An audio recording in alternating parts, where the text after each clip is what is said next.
Welcome everyone to Beyond Boundaries, leveraging no-code solutions for industry innovation. Today we are joined by both Dave, my colleague, and David, who's a very special guest speaker joining us from HOK, who we've worked with much over the years. Fun fact, actually, my first webinar with SAFE featured HOK as a guest speaker a few years ago. So David's going to be sharing more about HOK's journey to no code using FME, despite personnel limitations, which I'm sure many in the audience can relate to today. So I'll pass it over to David to give a brief introduction to himself. Yes, thanks, Elizabeth. This is my first webinar. I've presented about FME quite a few times. It is a tool I like a lot. I work out of the Houston, Texas office. I have been remote now for quite some time. And I look forward to this webinar and share our experience. Awesome. Thanks for joining us. And Dave. Hi, my name is Dave Campanis. I'm a senior technical support specialist here at SAFE. And basically, if you have any, if you want to know how to do anything with FME to make your life easier, I'm the guy you can come talk to. Fantastic. All right, so just briefly here, if you are newer to Livestorm, if you have any audio or video issues, click that help button on the bottom left for 4 steps. Share your emoji reactions with us during the webinar. Already saw some people doing that. That's great. We love to see that. I believe we have 2 polls coming up, so keep an eye on the polls tab, and I'll also remind us of that when they do come up. Questions. If you have any questions during the webinar at all, get those into the questions tab, and we'll have some time at the end remaining to address those. And then last but not least, the chat. Keep letting us know where you're tuning in from and share your comments throughout the webinar there.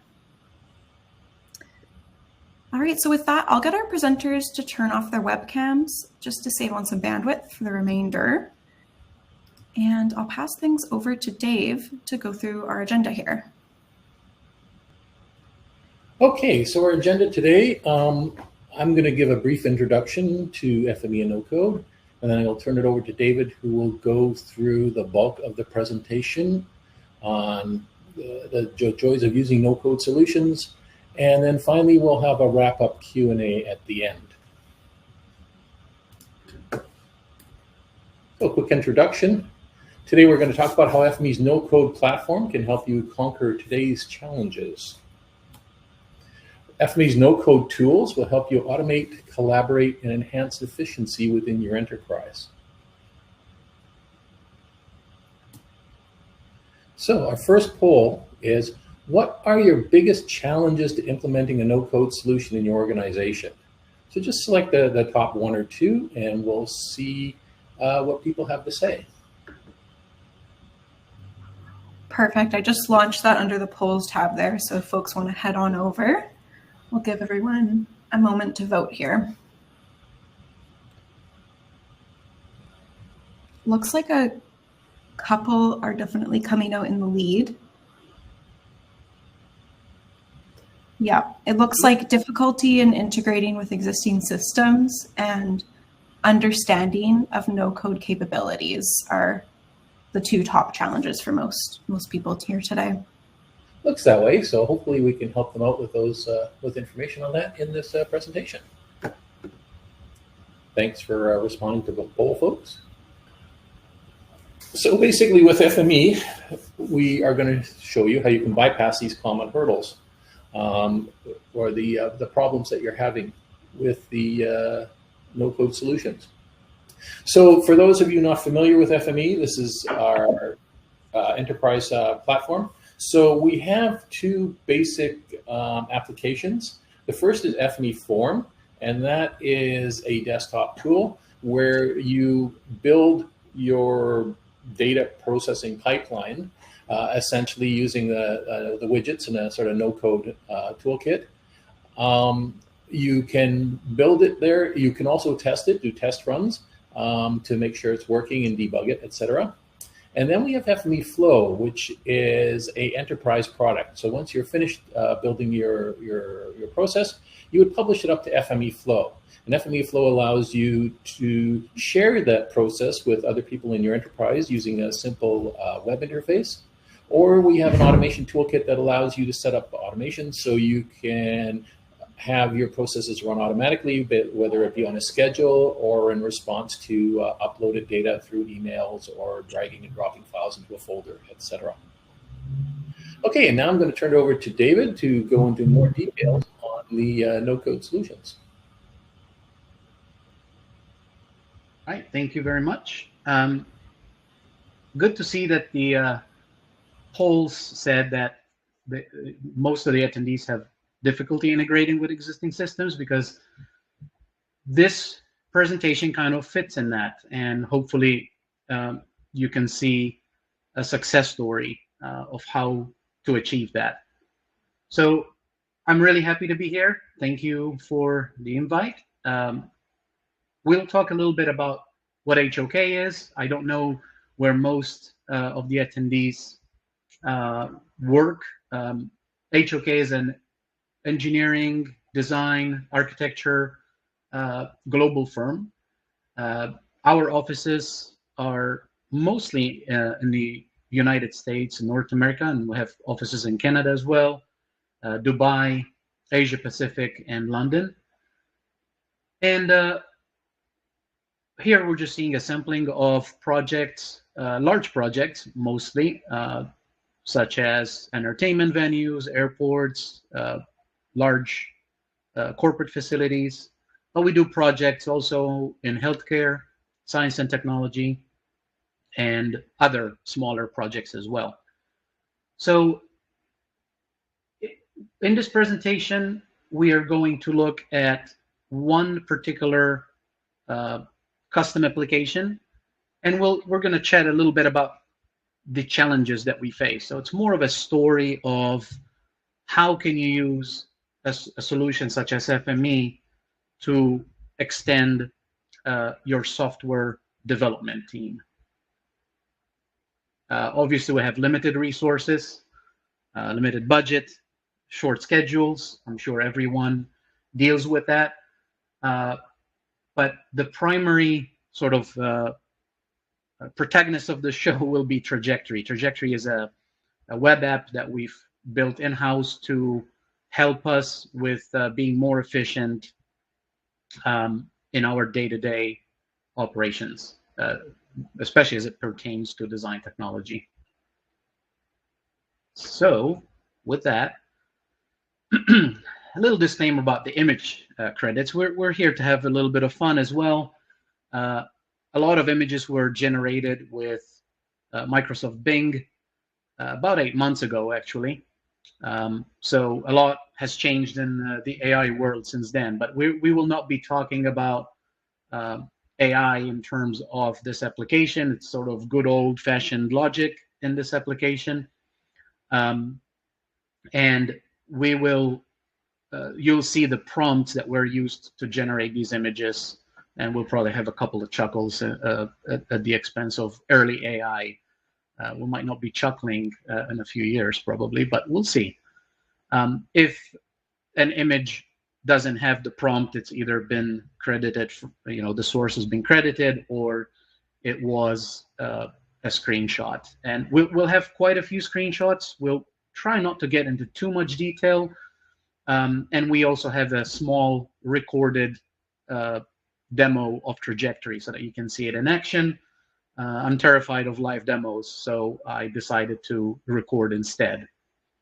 So this is, sort of the root of the story, right? We have a resource problem, and at least in the AEC field, I don't know if your field, the attendees fields, also struggle with this, but hiring and retaining software development talent is difficult.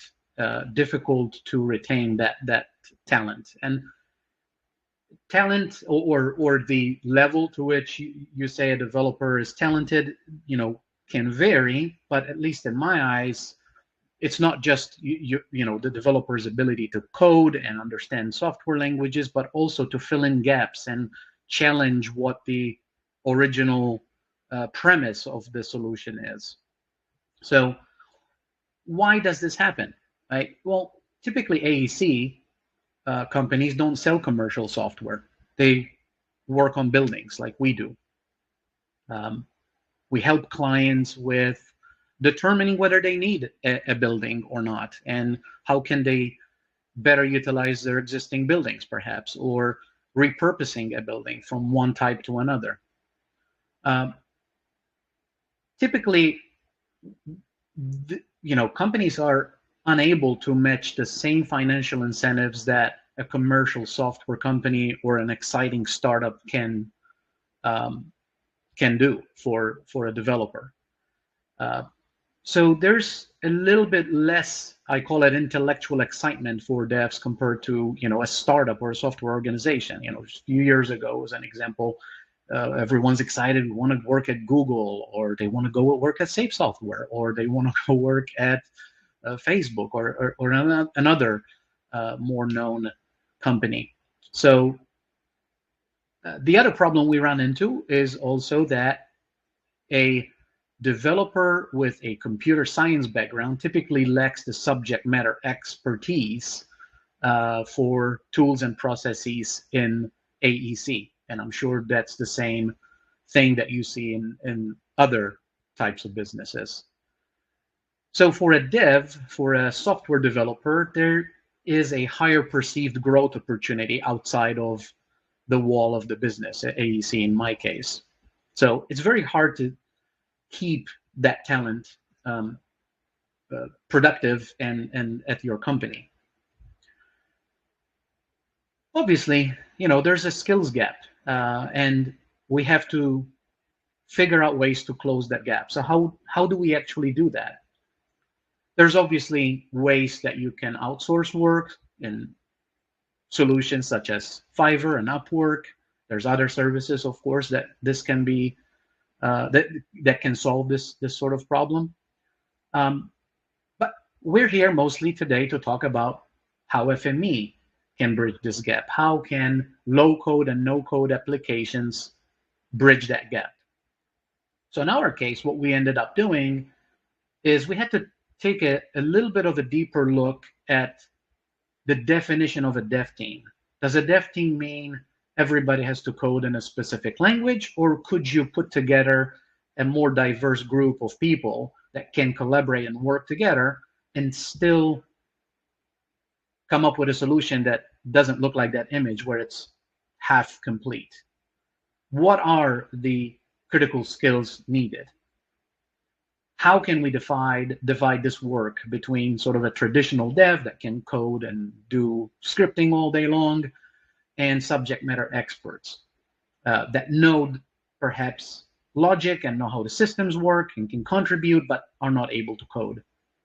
And then you focus on that interface between those two systems, the integration between the two. How can we build a solution that, for the untrained eye, it comes across as if it was all done in one place rather than perhaps two separate technologies put together?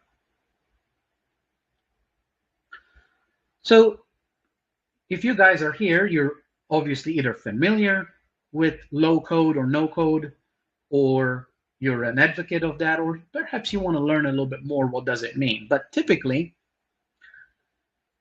if you try to discuss no code on something like Twitter, and I just love this image of Twitter, which is now called X, but it's like an angry bird platform. Everybody has an opinion, and when you start talking about no code, it turns into something like this. It almost feels like a war is gonna break out. People are very passionate, especially when it comes to trying to mention no code with a traditional developer group. It does not go well. And I can almost, say that we felt this also internally with our own devs. So it's a delicate topic. And poking fun at AI here, we also notice that it's a very non-inclusive picture. It's just a bunch of angry white men, it looks like here. And as soon as I changed the prompt, all of a sudden mentioned ancient city. I don't know if there were a lot of females that would go out with pitchforks in ancient cities, but this is a lot more inclusive picture. But this is what tends to happen. People just are passionate about their field, and they're not very willing to allow other solutions to work together with other solutions. I really think that there is a place for both, and I think this presentation will sort of be a demonstration of that fact, that we can work together across a traditional development team and another team perhaps that does not do traditional coding. So we have another poll here. Yeah, I'll go ahead and launch this. So Okay, you should see it here in the polls tab now. Thank you. So pick your top 2, and we'll see here answers coming in. So far, it looks like improved operational efficiency and faster project delivery. So that's really good. Again, fits very well with the topic of this presentation. The third place is scalability and ease of updates. That is also actually one of the key reasons that we decided to go this route. So,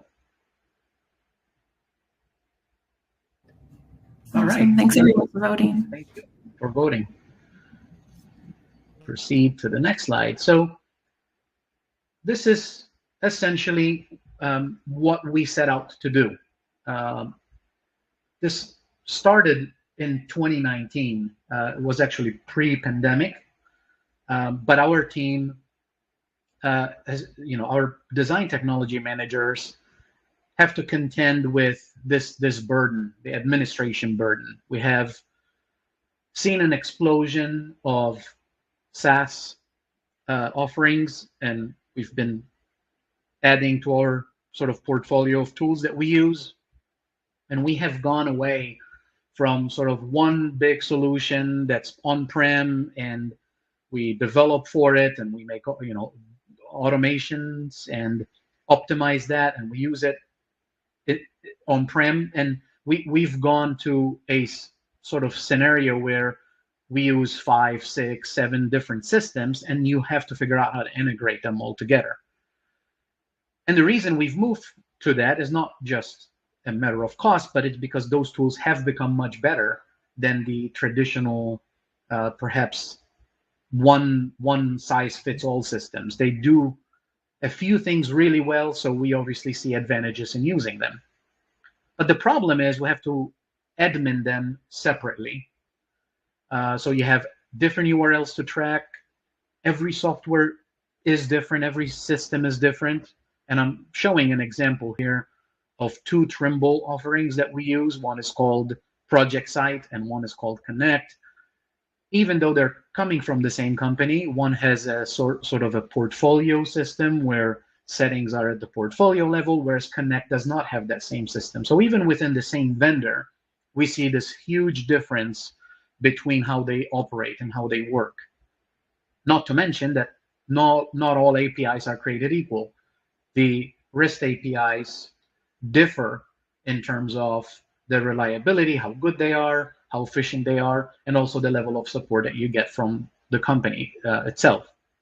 And then there's also duplication of data entry that we have to contend with. The easiest one to talk about is user lists. You have user lists coming from different, having to be supplied to different systems. So how do we manage that? What are some solutions? So we could do this, right? We could give everybody more hands and arms and try to do more things. It feels like this is our daily work, right? Sometimes, like, I don't have enough hands to do all my work. This obviously is not a possibility, but what about a central management platform? I think we can all agree that that would be a huge improvement over having to go and manage these different services in different places. And this does not just apply to AEC, this applies to a lot of different businesses. This is what we set out to build. We set out to build Trajectory. So these are the points we will kind of cover, not in a particular order, but we'll hit on all of these topics. What did the team look like, the development team? What technologies we have used?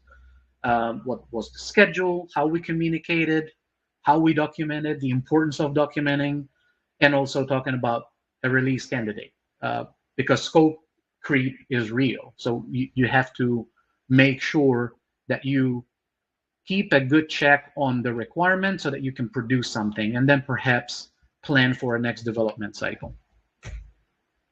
So this is the setup. We had a product manager / designer that was working part-time, doing a lot of wireframing and communicating with the dev team. We had 3 traditional devs that were doing all the back-end and front-end coding in C# and Blazor, SQL database work. And the application that we're seeing a small screenshot down there, it is essentially a collector of information. It's capturing intent, capturing orders, so to speak. It's like, what do you want to do? And it just provides a user interface to capture that and display the history. But there's no business logic captured in it. This is where we decided to divide things. So we have one dev, that is myself, that knows the different services that we were using, had a pretty decent experience learning actually about REST APIs through FME, and we decided to divvy that out to make sure that we can sort of work in parallel. While we were developing the REST API logic, the traditional developers were creating the UI and the backend work, and then we connected essentially the 2 of them through passing JSON back and forth. That was the interface between this new system that we were creating and FME. So it's a Trajectory is a Blazor server application.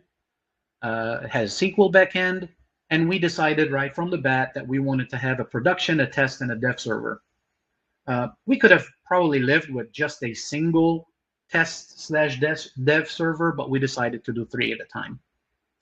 So Trajectory talks to FME Flow, previously known as FME Server. I might say FME Server because I still have a hard time with the new names. But inside of our own network, we have an instance that we were using, are still using to this day. And outside our firewall, there are the different application SaaS services that we use. And they all talk REST, so we communicate via REST APIs. And here's a list of 4 applications. The idea is that we continue extending this into the future. So the first implementation detail was that we needed different repos for the different servers. The reason we did this is so that if we released something, but we wanted to experiment on the REST API side of things, we could do that on the test server without impacting the dev server. So if some of you have experience with this will look very familiar with you. But it's always a good idea not to mess with production, right? You always want to have a test environment, and FME will allow you to do that just as easily. Down below, we're seeing a screenshot of the web services. So what we created is a series of workspaces that simplified how Trajectory talks to these individual APIs. As you know, every API implementation is different. So what we did here is we simplified how API calls are made regardless of the service. And it was essentially calling a URL with, passing some parameters, one parameter being an action, like what do you want to do, and passing information about that action. We're also seeing a Microsoft Teams as an example here. It's not directly integrated in the Trajectory UI, but we are actually using an FME server application where people can just go to a URL, punch in a project number, and it automatically sets a Teams up and includes also members that were included inside of Trajectory for that project. So you can continue extended. That was actually something we added much later. But I guess the beauty of this system is that it allows you to do that without even requiring much intervention from the traditional developer team. You can be very nimble with making changes. So the code that we had was managed in Azure DevOps. We captured issues. We made sure we're closing out problems and so on and so forth. We also helped to sort of strategize what goes into the next version, what comes out of the current requirement so that we can actually get this application out. Because we only had a couple of months to have something in hand. And we knew we wanted this application to be self-service eventually, but we knew that there were a lot of hurdles to jump through in order to determine how do we manage permissions, how do we allow a user to add themselves to an application but not add themselves as an admin, as an example, but provide a mechanism to override that permission. So what we decided to do was to just make this, for the first version or two, to just be an admin-only application, with the thinking that in the future we would expand it to be self-service. So this is the version, a screenshot of the version 1, essentially, where it's showing that I'm controlling Trimble Connect. And the very first version, we had to release something. We knew it was not perfect, but we could also use it to gather feedback from our own design technology managers. And right now, in this version, it was not very efficient. It was not as efficient as we wanted it to be. And the advantage of using this versus using the services admin UI were not great. But what I mean by that is that it just gave you the same optionality, functionality that you would get through the admin UI, sometimes even slightly reduced because you had to add users one by one, where some services allowed you to import or add multiple users at a time. So we knew that batch processing was going to be a very important next step that we needed to take. But in the first version, we decided this is what we're going to put out, and we made it work this way. And it was good as well because if I remember correctly, this was before dynamic engines became available in FME, or just around the time, and I didn't even know much about dynamic engines. And we'll see how that fits into this picture. So once we released the first version, then we started working on a second version, spent another month or two, did some wireframing, but the big part of this work was how do we make a batch processor so that a team can just go in and in one spot enable multiple services, add multiple users, set their permission, click one button, and leave, not have to do anything else after that other than checking that the work got done. The way this works, the way we made it work, is that we have a server automation, a flow automation, that's triggered via webhook. So Trajectory uses a webhook to say, hey, there's work to be done. And that automation determines which database to connect to, whether it's the production or not. But we'll see that in just a second. And then it runs a so-called batching workspace. The batching workspace is sort of an orchestrator. It looks at what jobs there are, and it creates new FME server jobs that run via dynamic engines. So here's what that automation looks like. Very simple. It's a webhook. And I probably could have reversed these so that production comes first, but at the time we set dev, test, and prod. And so what happens is when the webhook calls this, gets caught in this automation, it determines which server has this come from. And by doing that, it knows what backend database to pass to the workspace. So very sort of simple. It knows which table to look at and which jobs to run. So we could actually test while the first version was actually in production. We were testing in the test and dev environments. Again, trying not to get into too much detail. I love actual detail, implementation details, but in a webinar like this, there's not much time to get into that. But this is just an overview of what that workspace looks like. Actually quite simple. And here are the key things that it does, right? It reads a SQL batching table.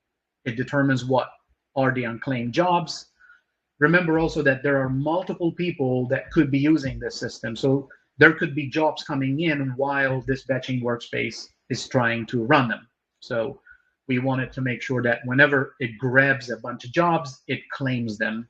And then it's clear if it runs again, it knows which jobs to not process again, because they're either being processed or they're complete. Then it generates the FME server URLs, and it makes data streaming calls. Now, in the case of the V1 UI, the streaming calls pass back JSON directly to trajectory. In case of the batching workspace that we're seeing, the JSON is passed back to this workspace, and then it does something with it. So that's how we handled batching versus non-batching. The JSON really is, I kind of liken it to the baton in a relay race, right? When you have a relay race, you have a runner, have a baton hand, they run, they pass it on to somebody else. So it's like trajectory is running, it's passing on tasks to FME server passes on that baton to another workspace. It keeps doing this until we finally pass it to the last runner, and then we're complete. That baton is really JSON in this case. It's going back and forth and communicating between the two systems. And at the very end, I'll try and highlight this part here. This right here makes a single API call to trajectory at the end and says, hey, I'm done. Parse the information that I wrote back to the batching table, and then you can use it and display it in the trajectory UI.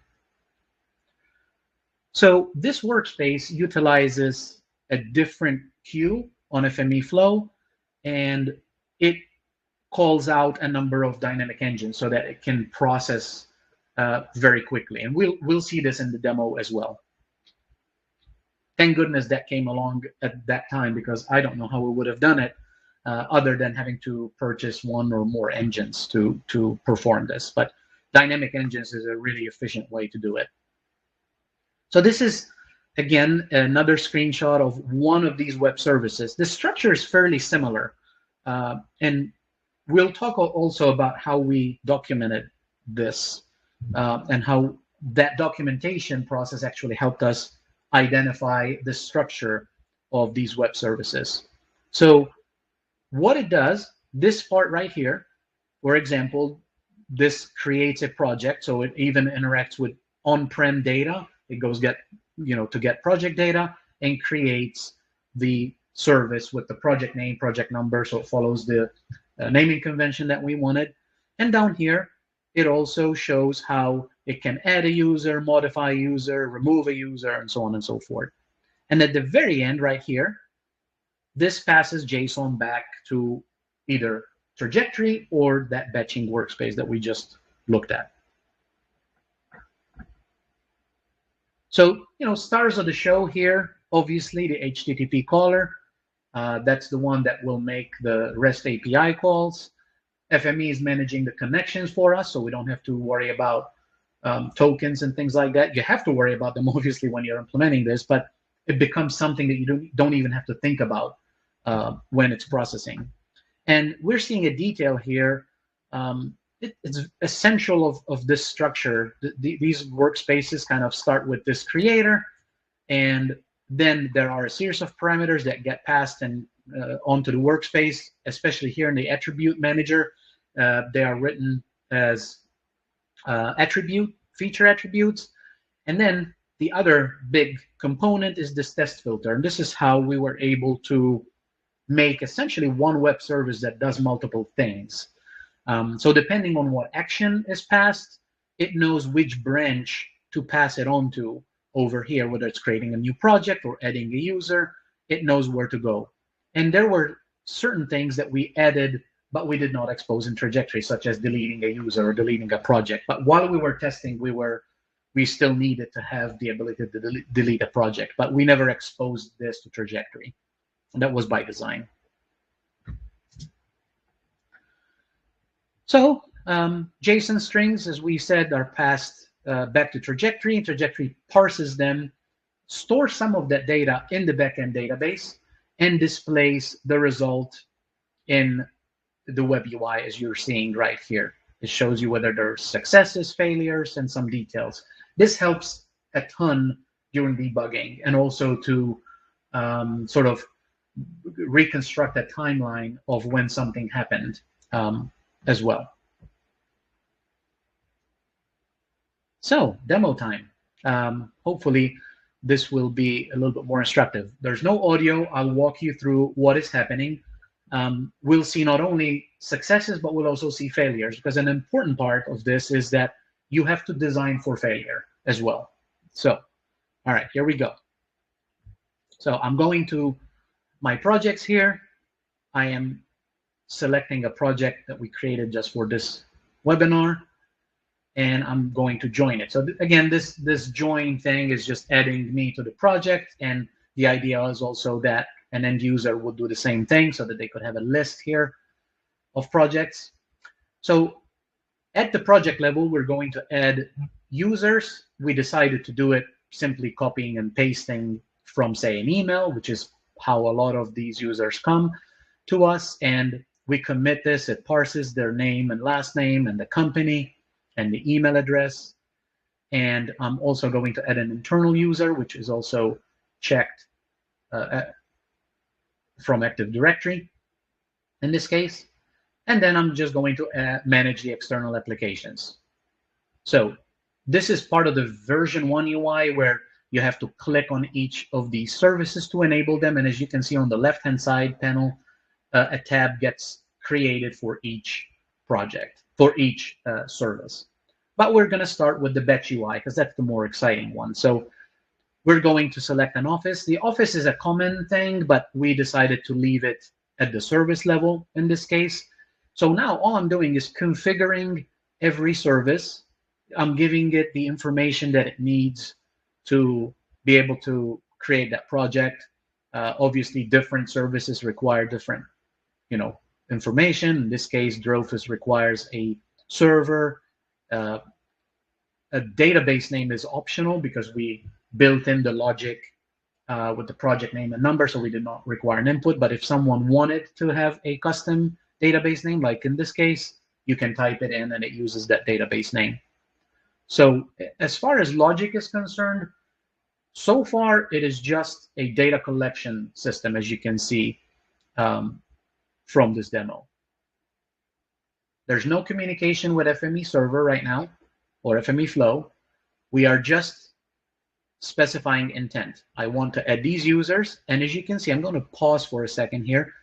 You can see the settings buttons here for each individual user. The ones that are blue, it means that they have defaults. The ones that are red, it means they need you need to configure them, and we'll see how that is done.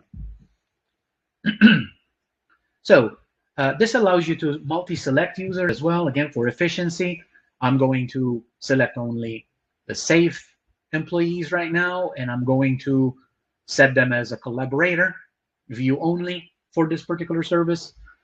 And the company isn't added yet, so I'm going to add a company. So this is the first time that this application is going to call on FME flow to talk to this API. And I'm creating a company. So as you can see, it's processing. FME server is actually doing the work, and it sends back an updated company list so that safe software appears in that big list and is, you're able to pick it.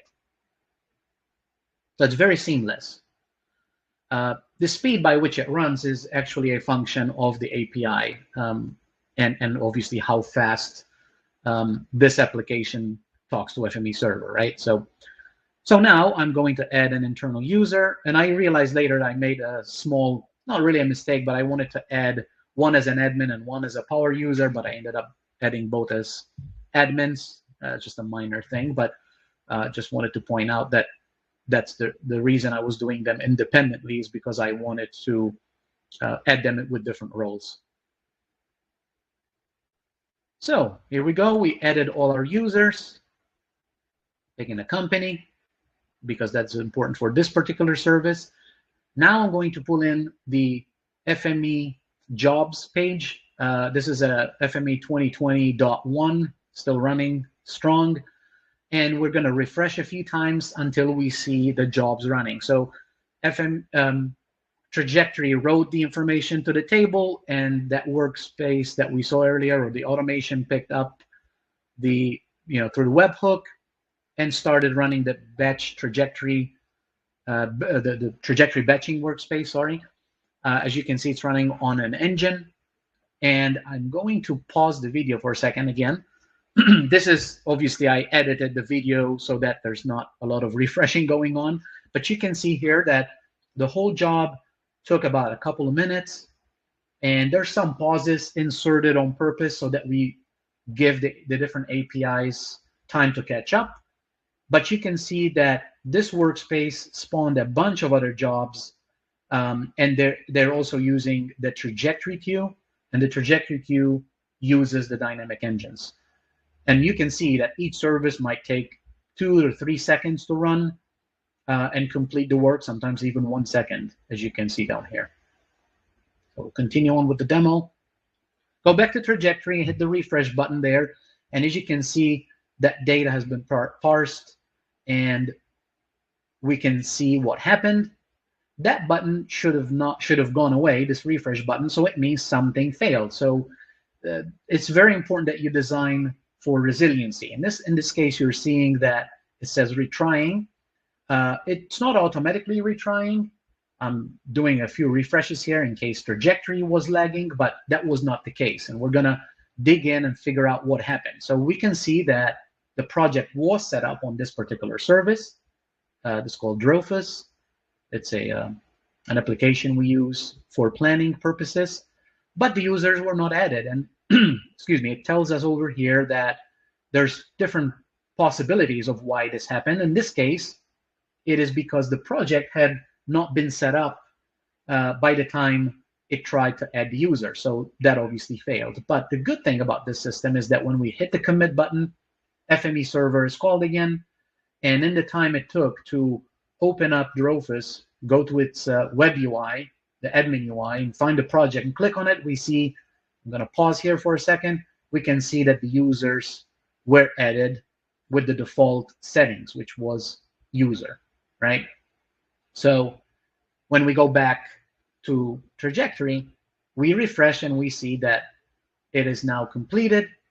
And when we go back here, we'll see everything's in green. Now these buttons right here that I'm clicking, they also update so that the end user kind of can use them as a bookmark, or when you're troubleshooting, when you click on it, it takes you directly to that particular service, because now we know what the project ID is and we can reconstruct the URL. As you can see here, everybody's a user. And in this next part of the demo, we will make some changes in the version 1 UI. We decided to leave it this way because for the most part, our work is we add users and there's very little work that we do to modify users. But in this case, to show a complete demo, I'm going to remove Dave. Sorry, Dave. I'm just going to remove you. Don't trust you enough. And I am going to promote Elizabeth as an admin. So in this case, the UI does not allow us to do a modification. So we have to remove the user, set the permission, set the role, and add the user back. And that was in real time. There's no batching workspace. We can go back here just because I'm trying to access the shortcut button. And when we look at the UI, I'm going to pause it here for a second again.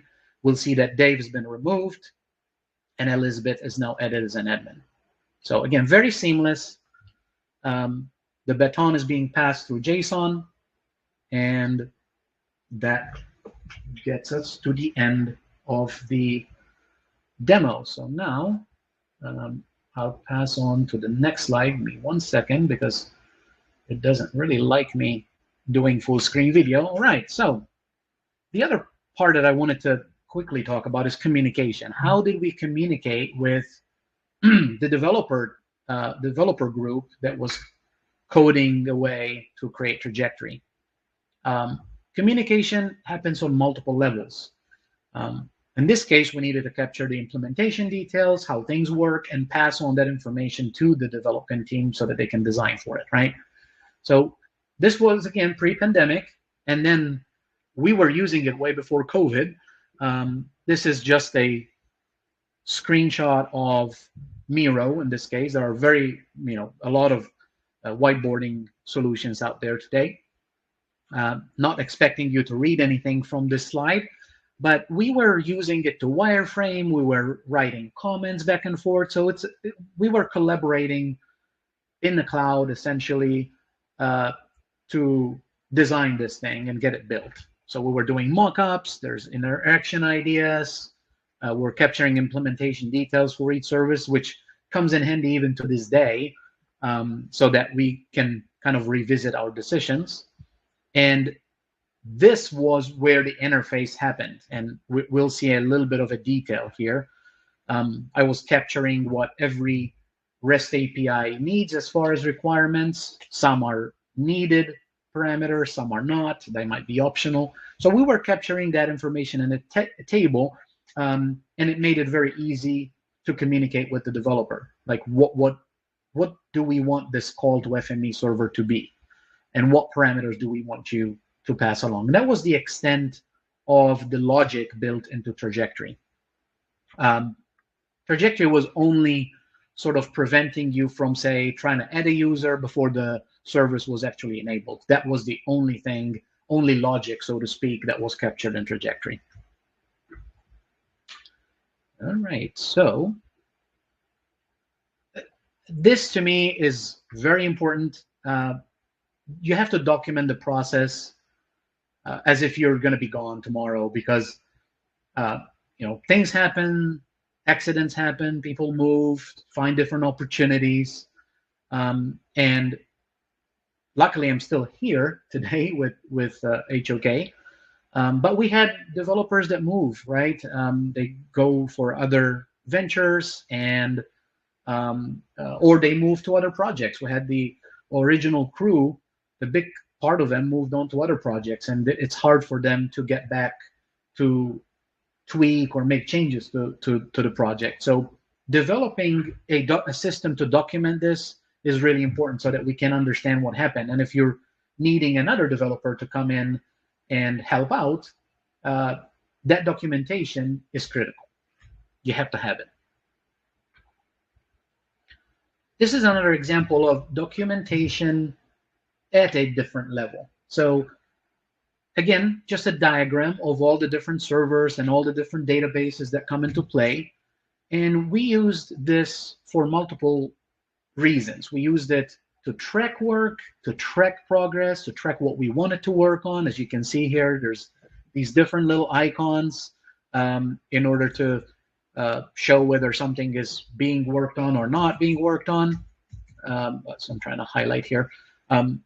Whether it's complete, whether, there's a little legend here. But this type of diagram is extremely important also for leadership, to understand where every system fits.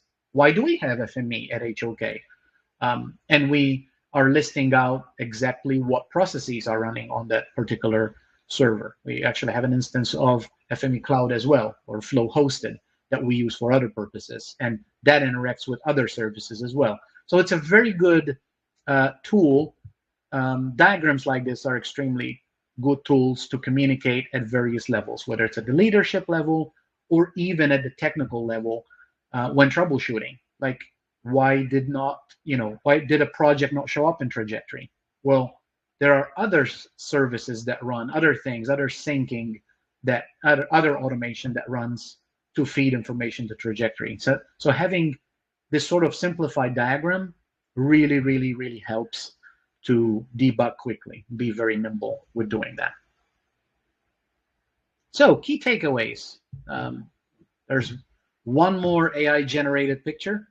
Don't know really why it had so much trouble with text and show garbage text when it comes to any text information, and even fingers, by the way. You probably noticed some of the other images where it had a hard time with hands and fingers. But the key takeaways here: in order to implement something, you have to work hard at it. You have to work at those implementation details, work hard at understanding where and how you're going to interface those two or more than two technologies together. And you have to be very cognizant of the schedule. How much can you fit into any release? That is very important, because otherwise you'll be designing and working forever. that kind of discipline is extremely important. Prioritizing communication and task delegation is very important, and especially follow through. And that's achieved through tools like DevOps, where we were keeping track of things that are pending, assigning them to people. That's part of the delegation to make sure that they get concluded. And we would have regular meetings to go through the task list and see whether someone needed help. And obviously implement through a lot of testing, targeted releases, and you have to document what you're doing. And the fourth takeaway, AI can be fun. There are a lot of opportunities. In fact, we are not even considering continuing to develop Trajectory as it stands today. We have other ideas as to how we could completely rethink the way we're doing this.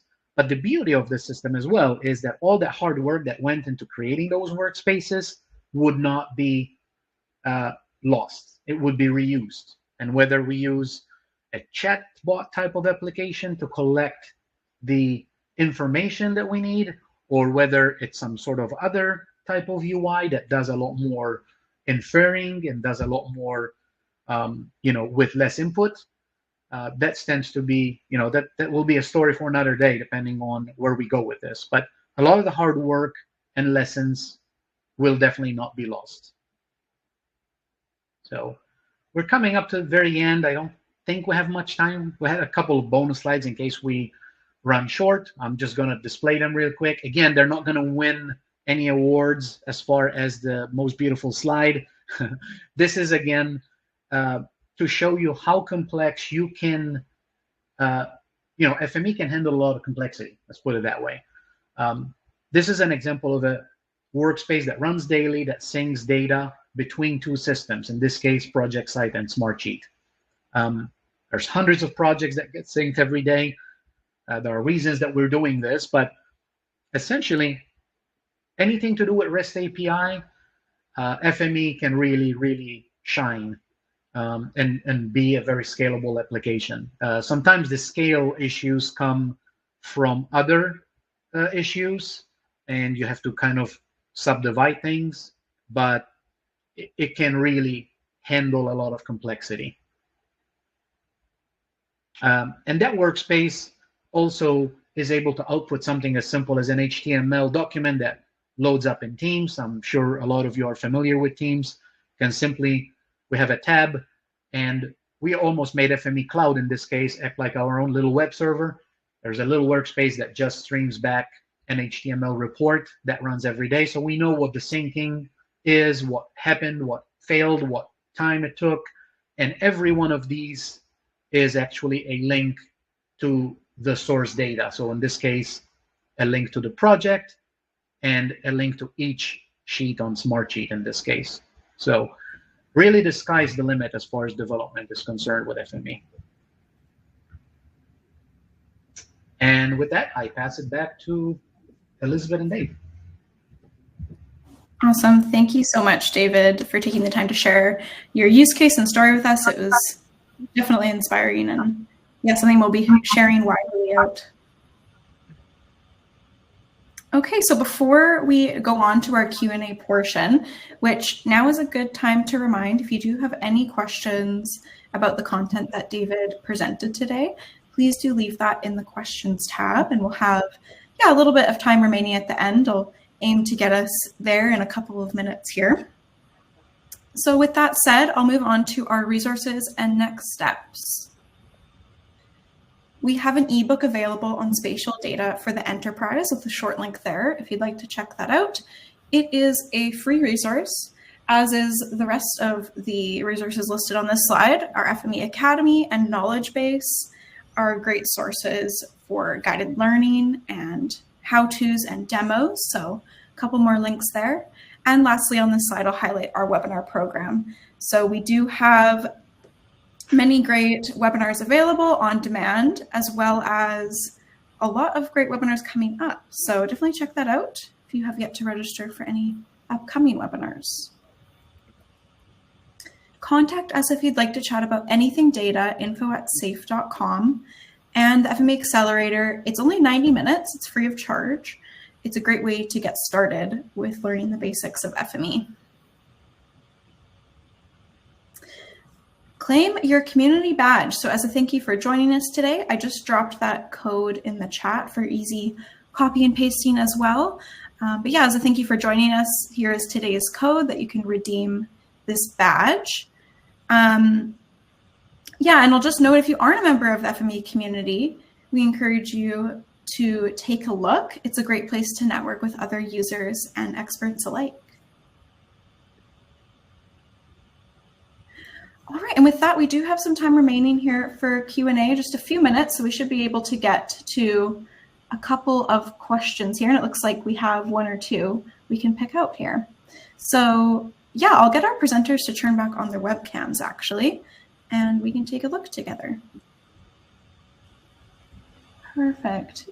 Yeah, and I saw, David, you already taking a look at that question I had plugged in there. Do you have any thoughts on that? I was just thinking maybe that big piece of advice, perhaps that could be drawn from your key takeaways slide as well. Yeah, it's don't be afraid, get started. Like my journey into FME has been, it's been a few years now, but I just started bit by bit looking at other people's work and trying to understand it and have my thoughts about improving it. So that's how I got started. I still don't know half of what FME can do, even though I'm sort of a little bit of an advanced user perhaps on REST APIs, because that's what I engage with a lot. But even as far as REST APIs, it was very daunting for me to even get into REST APIs, because if you traditionally had to do coding, it was not easy to just get in there and do it. So FME really gave me a path to do that. And once you realize that if you can read documentation and understand some basic logic, it is not that hard to, use APIs and get their answers in JSON and parse it and do something with it. The bigger challenge has actually been how do you pass on tokens and permissions, things like that. That has been the biggest challenge for me, and it still is to this day. A good thing, again, is with connections, FME makes it very easy. Once you might even get a help from a developer that really knows how connections work, for example, or you can reuse connections that get published on FME Hub and use them. Put your own credentials in them and use them. So just don't be afraid. There's a lot of resources out there, and it is not as daunting as it sounds to use them and build something useful. Yeah, I just thought I'd add to that I believe in 2024, we've updated the HTTP callers so that if you're talking to an API that conforms to open API specifications, there are now a lot more automated tools to create your queries. So instead of going to the API docs and typing things out, we can sort of pre-build a lot of the queries that are described in the open API for you, kind of like a mini Postman. Excellent. All right, and I'll grab this question from Ramez just quickly here. Webinars on AI. So we do have quite a few on demand on AI tools and FME. So just check out safe.com/webinars and then under the on demand tab. And we will also have a new webinar coming up on the latest and greatest. I believe that will be in June. So keep an eye out for that as well. Fantastic. Anything else, Dave or David, that you wanted to address here before we wrap up? Well, since we're dealing with sort of no code, I just thought I'd mention that the AI tools presently in FME are in the transformers where you may need to code, whether it be Python, SQL, or regex.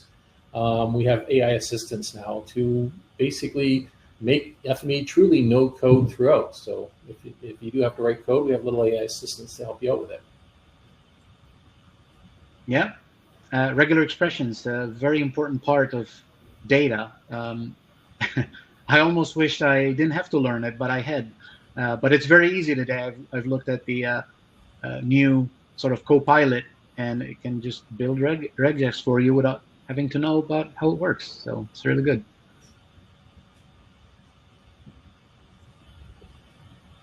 Fantastic. All right. So before I wrap up here, I'll just note that if you do have any questions that you think of, we'll stay online on the back end for just a minute or two longer in case any new questions do come in that we can address there. But in the meantime, just a huge thank you, David, for preparing this content to share with us today. We really appreciate it. And as well to Dave and our whole audience for joining as well. We appreciate your time and hope you all have a great rest of your day ahead.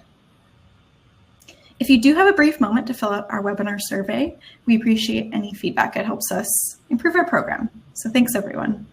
Bye for now. Bye. Thank you.